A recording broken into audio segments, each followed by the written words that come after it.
मोर्चाच्या निमित्तानं या ठिकाणी सर्वच समाजाचे बांधव या ठिकाणी उपस्थित आहेत आणि त्या सर्वांना आम्ही या निमित्तानं धन्यवाद देतो।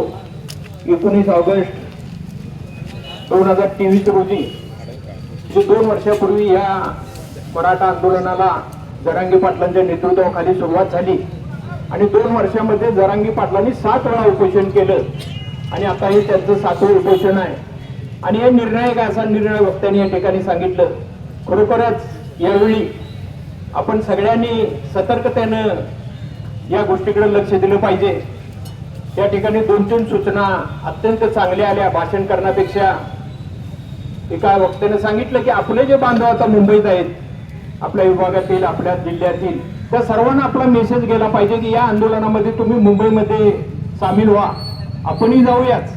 त्यापेक्षा जर ती मंडळी मुंबईमध्ये सतर्कतेने त्यामध्ये सामील झाली तर फार मोठा त्या ठिकाणी फरक पडणार आहे। त्या दृष्टीने गावागावच्या सर्व कार्यकर्त्यांना माझी विनंती आहे की आपण आपल्या गावातील जे लोक मुंबईमध्ये आहेत त्यांना या मोठ्याच ठिकाणी सामील व्हावं व आपल्या भागातील जे लोक गेलेत त्यांची सुद्धा तिथं सेवा सुविधा करावी अशी या ठिकाणी मी त्यांना विनंती करतो।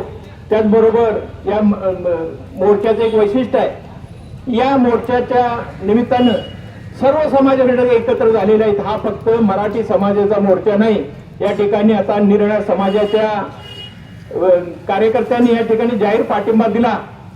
त्यामुळे तुम्हाला माहिती झालं असेल सरकारला की हा मोर्चा आता फक्त मराठी समाजाचा राहिलेला नाही, सर्व बहुजन समाज यामध्ये सामील झाला आहे। त्यामुळे वेळेमध्ये याची दखल घेऊन शासनाने या ठिकाणी निर्णय घ्यावा।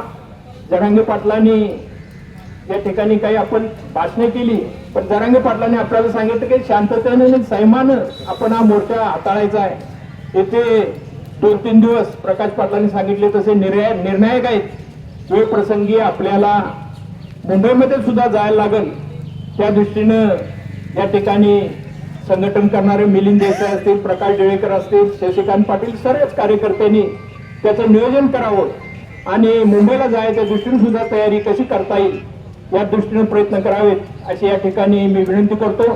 याचबरोबर सर्व कार्यकर्त्यांना एक विनंती आहे की अशा मोर्चासाठी आपण मोठ्या संख्येने तर उपस्थित राहिलात। 1-2 दिवसाची सोशल मीडियावरची आपल्याला सूचना होती, परत ज्यावेळी बोलली होती त्यावेळी तर निदान 5000 लोक तर उपस्थित राहायला पाहिजेत अशी या ठिकाणी मी तुम्हाला विनंती करतो। तुम्ही मोठ्या संख्येने इथं उपस्थित राहिल्याबद्दल तुम्हाला सर्वांना धन्यवाद देऊ मी थांबतो। जय हिंद, जय महाराज।